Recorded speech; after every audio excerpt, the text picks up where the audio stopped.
बिस्मिल्लाहिर्रहमानिर्रहीम, अस्सलाम वालेकुम। आज का हमारा बुनियादी टॉपिक ये है कि हम अपनी इम्प्रूव्ड एडवोकेसी के लिए क्या कर सकते हैं। What are the steps that we need to take for being better advocates of our ideas. लेकिन मैं एक दो चीज़ें पिछले सेशंस के हवाले से वाज़ेह कर देना चाहता हूँ जी। एक बात तो ये है कि ये जो हमने एडवोकेसी की ग्रिड देखी थी, इसके बारे में मुझे ऐसा लगता है कि कुछ थोड़ी सी मिसअंडरस्टैंडिंग ये पाई जाती है कि ये बुनियादी तौर पर पार्ट लोगों की किस्में हैं, यानी लोग इस तरह से पार्टिसिपेट करते हैं। नहीं, ये बुनियादी तौर पर हमारी पार्टिसिपेशन की किस्में हैं। यानी हम कुछ गुफ्तगुओं में ग्रेड 1 में, कुछ में ग्रेड 2 में, कुछ में ग्रेड 3 में और कुछ में ग्रेड 4 में हो सकते हैं। These are the possibilities. जो हमको कोशिश करनी है वो स्किल्स डेवलप करनी है अपने अंदर, कि जिसके नतीजे में हम वो गुफ्तगुएँ जो कि हमें लगता है कि मुश्किल हो सकती हैं या जिनको करने में people generally tend to avoid them, उनको हम करने के लिए अपने अंदर वो स्किल्स डेवलप करें कि we can conduct these conversations in a generating mode. तो एक तो ये क्लियर करना था जी। दूसरी बात जो मैं वाज़ेह करना चाहता हूँ वो ये है कि हमारी जो कॉन्वर्सेशंस होती हैं, वो अगर तो दो एडवोकेट्स के दरमियान हो रही हैं तो इनके रिजल्ट्स आम तौर पर प्रिडिक्टेबल होते हैं। यानी if one of them is an authority, तो वो या तो अपनी अथॉरिटी की वजह से जीत जाएगा, और या अपनी पावर की वजह से जीत जाएगा, बड़े होने की वजह से जीत जाएगा, ज़्यादा ज़्यादा पावरफुल होने की वजह से जीत जाएगा। और या फिर दो ये गुफ्तगुएँ जो हैं ये लूज़ लूज़ पे ख़त्म होती हैं। Nobody changes, nobody learns anything, there is nothing that is generated. कोई नए आइडियाज़ डेवलप होने के चांसेस नहीं होते, बिकॉज़ दोनों लोग जो हैं वो अपनी अपनी जगह पर खड़े रह जाते हैं। इसके बरक्स जब कॉन्वर्सेशंस जो हैं वो इंक्वायरी और एडवोकेसी के बैलेंस से की जा रही हों, तो एक्चुअली ये बात अब नहीं रहती कि ये अब मामला प्रिडिक्टेबल होगा। In fact now we have dissolve the limitations जो कि हमारे ऊपर थी, क्योंकि हम अपनी अपनी जगह पर खड़े खड़े रहने ही की साइकी में ये गुफ्तगू कर रहे थे, या हम ये समझ रहे थे कि हमारे पास पूरी बात मौजूद है और हमें दूसरे को समझानी है, और दोनों ही लोग ये समझ रहे थे। अब चूंकि हमने अपने इस माइंडसेट को चेंज कर दिया है, तो by being open to inquiring into our own opinions, we make it possible to discover entirely new views. हम बिल्कुल नए व्यूज़ तक पहुंच सकते हैं अगर दोनों लोग जो हैं वो इंक्वायरी और एडवोकेसी दोनों के बैलेंस के साथ मामला कर रहे हैं। तो आइए आज हम ये बात शुरू कर रहे हैं यहाँ से कि इंक्वायरी और एडवोकेसी का जो बैलेंस है वो मेंटेन करने के लिए हमें क्या करना होगा। सबसे पहली चीज़ तो ये कि इम्प्रूव्ड एडवोकेसी बुनियादी तौर पर दो स्किल्स का नाम है। एक ये कि हमने अपनी थिंकिंग को विजिबल बनाना है। We have to make our thinking visible. वो जो हम लैडर ऑफ इन्फ्रेंस में टॉप की फ्लोर पे पहुंच कर, तो फिर हम इस कंक्लूजन जो हमने कंक्लूजन निकाले और जो स्टेप्स लेने का फैसला कर लिया, उन्हीं को आखिरी बात समझकर लोगों के सामने प्रेजेंट कर रहे होते हैं। We try to slowly move up that ladder of inference, यानी हमने बिल्कुल आगाज़ से बात को पकड़ना है उस लैडर ऑफ इन्फ्रेंस की। यानी हमने डेटा को पहले लेना है, उस डेटा में से क्या चीज़ हमने सेलेक्ट की या क्या चीज़ हमने नोटिस की, उस नोटिस की हुई चीज़ से हमने क्या अजम्पशन निकाली, उस अजम्पशन से क्या इन्फर किया, उसके नतीजे में क्या कंक्लूजन्स निकाले, और फिर उन कंक्लूजन्स की बेसिस पर हमने क्या एक्शन स्टेप्स लिए। ये सारा जो प्रोसेस है, ये हम कोशिश करेंगे कि एक तो इसको विजिबल बना दिया जाए, इसको सामने ले आया जाए। और दूसरा जो इसमें मेन काम होता है वो ये होता है कि we publicly test our assumptions and conclusions. यानी हम अपनी बात को शुरू से लेकर आखिर तक अब टेस्ट करने की कोशिश करेंगे। जो मेकिंग योर थिंकिंग विजिबल है, इसमें सबसे पहली चीज़ ये करनी है कि clearly communicate your view point and how you arrived at it. आपका व्यू पॉइंट क्या है और आपकी ये राय किस तरह बनी है, ये इसका पहला स्टेप है। दूसरी चीज़ ये कि हमने दूसरों को परसुएड करना है by clarifying the relevance and impact of the हमारे जो प्रपोजल है उसकी रेलेवेंस क्या है और उसका क्या इम्पैक्ट होगा, उसके ऊपर हमने दूसरों तक बात ये पहुंचानी है। We are going to persuade them. और तीसरा इसका गोल ये होता है कि हम एंटिसिपेट करेंगे, अपनी इस पूरी प्रेजेंटेशन में हम एंटिसिपेट करेंगे और एड्रेस करने की कोशिश करेंगे उन कंसर्न्स को जो हमारे लिसनर्स के जहनों में हो सकते हैं। यानी कुछ चीज़ें तो हम जान सकते हैं और कुछ चीज़ों के बारे में we can invite them to share with us. ठीक है ना जी, ये तीन चीज़ें हैं। यानी नंबर एक ये कि clearly communicate how what our view point is and how we arrived at it. Number दो ये कि we have to persuade by telling them what is going to be the impact of our opinion on those things which are relevant to them. यानी एक नौयत की context building कर रहे हैं ये कि इस अगर ये हम जो मेरी बात मान ली जाए तो इसके नतीजे में फ़र्क क्या पड़ेगा। और नंबर तीन ये कि जो कंसर्न्स हैं उनके, जो आपका प्रपोजल है, ज़ाहिर है कि वो एक दो धारी तलवार ही होती है। हर इंसान का एक्शन जो है, उसका फ़ैसला जो है, उसकी राय जो है, तो उसके कुछ ड्रॉबैक्स भी हो सकते हैं। उन वो कंसर्न्स होंगे उनके फिर, तो उन कंसर्न्स को आप कैसे एड्रेस कर रहे हैं, इसको एक एक करके ले लेते हैं जी। पहला जो पॉइंट है, clearly communicating your view point and how you arrived at it, उसमें सबसे पहले आप ये बताएंगे, देखिए उसी प्रोसेस को ले रहे हैं हम। State your assumptions and describe the data that led to them.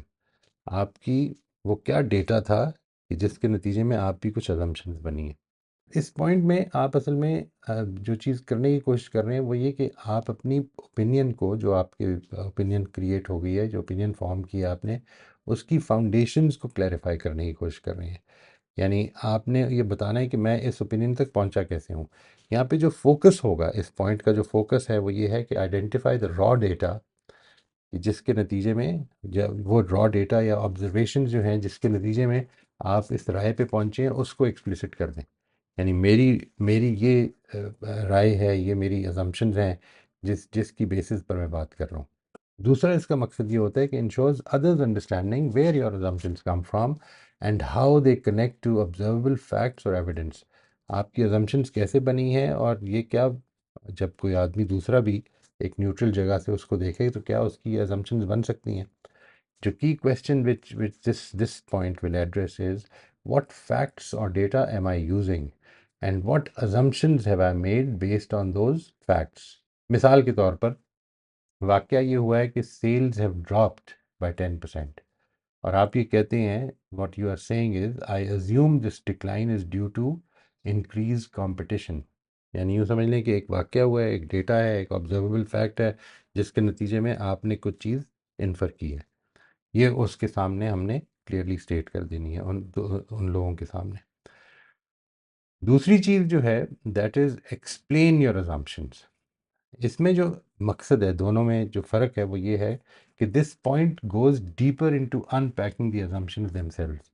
यानी वो अजम्पशंस क्या हैं, इसमें जो फोकस होगा वो ये है कि आपने ये अजम्पशंस कैसे बनाई हैं, वो क्या कॉन्टेक्स्ट है या आपके एक्सपीरियंसेस हैं या बिलीफ्स हैं जिनकी वजह से ये अजम्पशन, इस अजम्पशन तक आप पहुँचे हैं।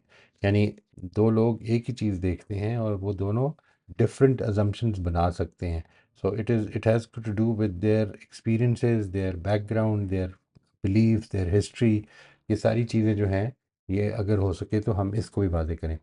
इसका मकसद ये होता है कि it helps others understand the rationale behind your assumptions and whether they are reasonable और need to be questioned.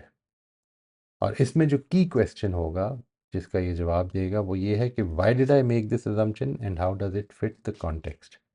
For instance, इसकी एग्जांपल ये है कि the sales drop is due to increased competition. ये assumption है आपकी। अब आप ये एक्सप्लेन कर रहे हैं कि I believe this because customer surveys mention competitors offering discounts and we've seen a shift in market share towards them। यानी मेरी जो ये अजम्पशन है ये इस पे बेस्ड है कि जब सेल्स ड्रॉप हुई और जो हमने सर्वेज कंडक्ट किए, तो उसके मुताबिक कस्टमर्स ने ये बताया कि कंपेटिटर्स जो हैं वो डिस्काउंट्स ऑफ़र कर रहे हैं और इस चीज़ ने मार्केट शेयर को उस तरफ शिफ्ट होते हुए भी देखा। इसमें वो भी corroborate करती है। तीसरी चीज़ जो है वो ये है कि मेकिंग योर रीजनिंग एक्सप्लिसिट। आपने बिल्कुल पहले स्टेप से शुरू किया, आपने ये बताया कि डेटा क्या था, आपने ये बताया कि मेरी अजम्पशंस क्या थी, आपने ये बताया कि अब वो अजम्पशंस कैसे बनी मेरी। और तीसरी चीज़ ये कि now you will be talking about your reasoning, कि ये रीजनिंग जो है मेरी इस पूरे की पूरी मेरी ओपिनियन की वो कैसे बनी। इसमें जो पॉइंट है, this point focuses on laying out the logical steps connecting data, assumptions and conclusions. यानी यहाँ पर अब ये तीसरे स्टेप में आप वो डेटा, अजम्पशंस और कंक्लूजन्स को तीनों को लेकर चल रहे हैं और तीनों के कनेक्शन को वाजे करेंगे। उस थॉट प्रोसेस को वाजे करें कि जिसके नतीजे में आप डेटा से कंक्लूजन तक पहुँचे हैं।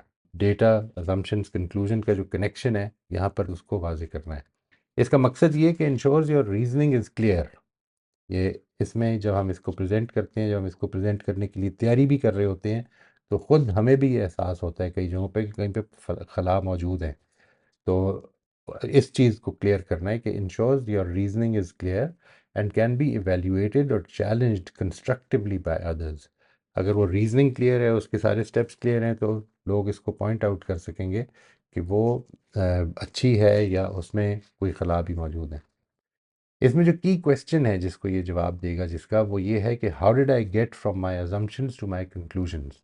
मिसाल के तौर पर सेल्स ड्रॉप बाय 10%, ये जो हम मिसाल पीछे से लेके चल रहे हैं उसी को आगे लेके चलते हैं कि अगर sales have drop by 10%, assumption ये है कि the sales have drop due to competition. ठीक है जी, इंक्रीज्ड कंपटीशन की वजह से सेल्स ड्रॉप हुई है। रीजनिंग ये है कि अगर हमारा जो कंपटीशन है वो बेहतर प्राइसेस ऑफर कर रहा है, तो फिर हमें अपनी प्राइसिंग स्ट्रैटेजी को एडजस्ट करना पड़ेगा या इस चीज़ को एम्फसाइज करना पड़ेगा, बहुत ज़्यादा मार्केट करना पड़ेगा, लोगों तक की बात पहुंचानी पड़ेगी कि हमारी यूनिक वैल्यू प्रोपोजिशन क्या है, जिसकी वजह से हम अपनी प्रोडक्ट की प्राइस को बेहतर ऊपर रखना ठीक समझते हैं। ये जब आपने कर लिया तो असल में अपनी रीजनिंग आपने वाजे कर दी। अपनी रीजनिंग वाजे करने के बाद जो दूसरा स्टेप है, इसी इसी पहले, यानी वही जो इम्प्रूव्ड एडवोकेसी की दो बेसिक ब्रांचेज हैं। एक ब्रांच ये है कि मेक योर थिंकिंग विजिबल, और दूसरी ब्रांच ये है कि पब्लिकली टेस्ट योर अजम्पशन। जो पहली ब्रांच है उसके अंदर से हमने अभी एक स्टेप किया है। दूसरा स्टेप इसमें यह है कि हमने परसुएड करना है अपने ऑडियंस को by clarifying relevance and impact of the proposal. हमारा जो प्रपोजल है उसकी रेलेवेंस और इम्पैक्ट क्या होगा। इसमें जो चीज़ हम कर सकते हैं वो ये कि explain the context of your point of view. यानी ये जो बात है जो मैंने ये सारी हम कर रहे हैं, इसका कॉन्टेक्स्ट क्या है, कौन लोग इससे इम्पैक्ट होंगे, किस तरह से इम्पैक्ट होंगे, इसको मिसालों से वाज़े कर दिया जाए। यानी ये बात, मिसाल के तौर पर आप एक नई एजुकेशनल स्ट्रेटजी देना चाह रहे हैं, तो ये बात हम बताएं कि उस स्ट्रेटजी के अंदर who will be impacted. Suppose you can say something like, imagine that you are entering into our education system as a new student, and rather than being given textbooks, you are being given challenges to solve, you are being given problems to solve. तो ये जो aspect है which will prepare you more for life, ये वाला aspect जो है, ये मिसाल के तौर पर हम अपना उस कॉन्टेक्स्ट को, और इसके नतीजे में आपकी ज़िंदगी और आपकी प्रॉब्लम सॉल्विंग और डिसीजन मेकिंग में क्या फ़र्क पड़ सकता है, ये मिसालों से वाजे कर दिया जाए। और इसमें जो तीसरा स्टेप है वो ये है कि anticipate and address the concerns of the listeners. यानी ये भी आपका काम है कि आपके लिसनर्स के जो कंसर्न्स, उनके जहन में उठने वाले ख्यालात हैं, उनको आप एंटिसिपेट करेंगे और फिर उनको एड्रेस करने की कोशिश करेंगे। As you speak, try to picture the other people's perspective on what you are saying. For instance, मैं इसकी एक छोटी सी मिसाल देता हूँ कि अगर मैं एक प्रेजेंटेशन दे रहा हूँ जिसमें मेरा ये ख्याल है कि जिसके नतीजे में जिन जिन दोस्तों के सामने ये बात हो रही है कि उनके ऊपर थोड़ा सा कॉस्ट का बर्डन आएगा, तो इस चीज़ को बजाय इसके कि उनको ये दिल में रखने दी जाए बात, ये कह दिया जाए क्लियरली कि I know that one of the concerns that you might have is that it will increase our costs in the short term. लेकिन मैं इसके बाद ये प्रेजेंटेशन ही के अंदर आपको बताऊंगा कि उसके लिए मैं क्या प्रपोज कर रहा हूँ, किस तरह से ये कंसर्न एड्रेस होगा, या जो भी आपके जहन में है कि उसको हमें लेके चलना है। या मिसाल के तौर पर ये सिर्फ शॉर्ट टर्म एक इम्पैक्ट होगा, आइंदा हमें इसका जो पे बैक है वो बहुत ज़्यादा हो जाए। ये जो बात है, जो जो आपके ख्याल में, जब आप एक प्रपोजल दे रहे हैं तो उसके नतीजे में कोई बातें दूसरों के जहनों में पैदा होती हैं, उन बातों को एड्रेस करना है हमें। ठीक है जी, उनको एंटिसिपेट करना है और एड्रेस करना है। मेरा ख्याल है आज के लिए हम इधर रोक देते हैं, so that people can practice this. ये जो अभी हमने इम्प्रूव्ड एडवोकेसी का एक जो एस्पेक्ट है, एक जो फ्लैग है उसको भी कवर किया है। तो बाकी जो है नेक्स्ट टाइम के लिए हम रख लेते हैं कि publicly test your assumptions and conclusions. ये हम अगले हफ्ते के लिए रख लेते हैं इंशाल्लाह। ठीक है जी, बहुत शुक्रिया। अस्सलाम वालेकुम।